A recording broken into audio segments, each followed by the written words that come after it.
The past is over, but you keep resurrecting it. Every night, every quiet moment, every time your guard drops. You're not remembering, you're reliving. And the truth is brutal. The past isn't hurting you anymore. You are.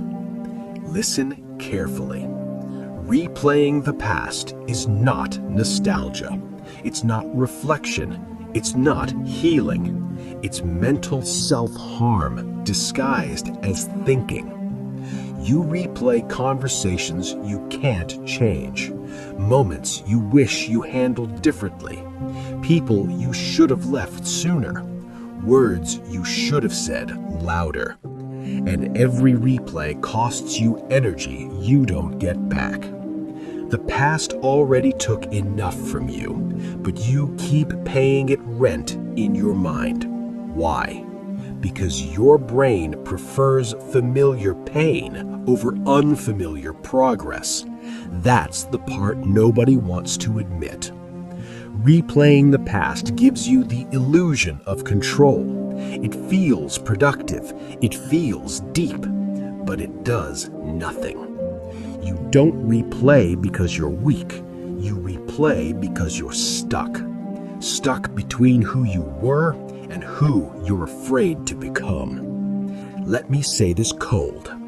If replaying the past actually fixed anything, your life would already be different. But it isn't. Because memory without action is punishment. You're not learning lessons, you're rehearsing regret. And regret is addictive. It keeps you emotionally busy so you don't have to move forward. Here's the truth most people avoid. You replay the past because the future demands effort. The past is familiar, the future is uncertain, so your mind keeps dragging you backward to avoid stepping forward. But every time you replay, you reinforce a lie. That moment still has power over me. It doesn't. You are giving it power by revisiting it. You don't stop replaying the past by understanding it better. You stop replaying it by making it irrelevant.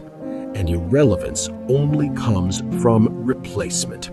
You don't erase the past, you outgrow it. But growth requires action, and action requires discomfort. That's why people stay stuck. Let me be ruthless for a moment. Some of you are loyal to your pain. You protect it, you revisit it, you use it to explain why you haven't changed. Pain becomes identity, and identity becomes prison. You don't miss the past, you miss the version of you that existed before disappointment.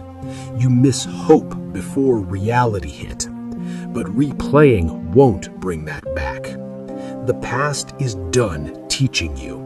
You're just refusing to graduate.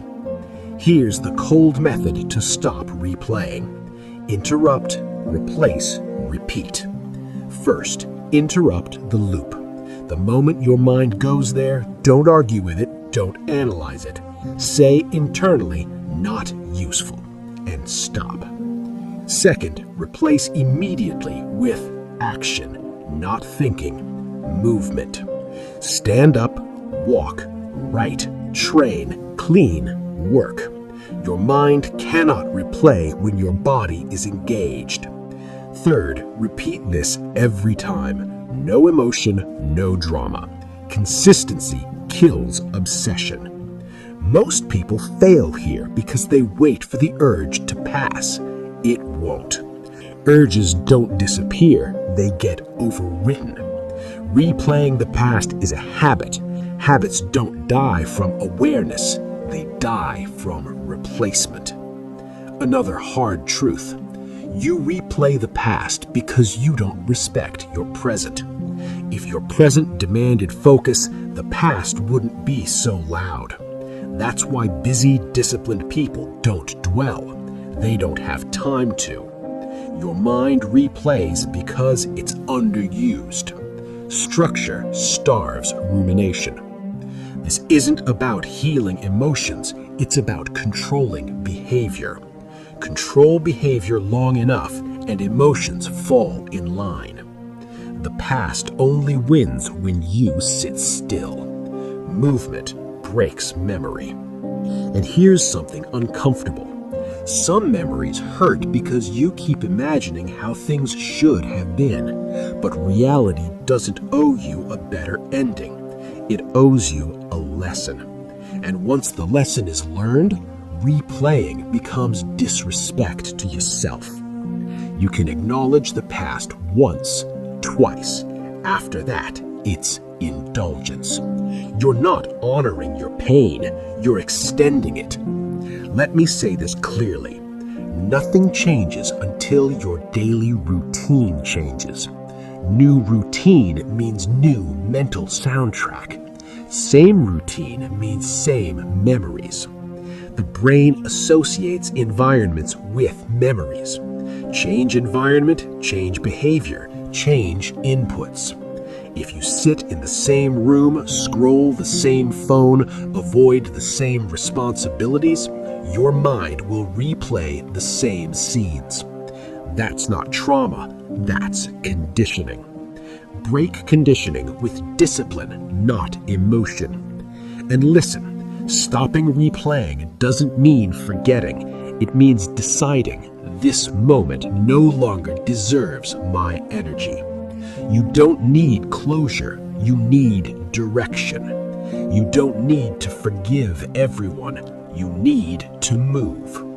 The strongest people aren't those who healed perfectly. They're the ones who stopped visiting old pain. You don't win by understanding the past more. You win by building a future that competes with it. When your future becomes demanding, the past becomes quiet. That's how it ends. Not with peace talks, with execution. If this hit you, it's because you're tired of living in rewind. Like this if you're done replaying what you can't change. Comment forward if today you stop feeding the past. Share this with someone trapped in their own mind. And subscribe, not for comfort, but for discipline, control, and mental freedom. The past is done. Stop bringing it back to life.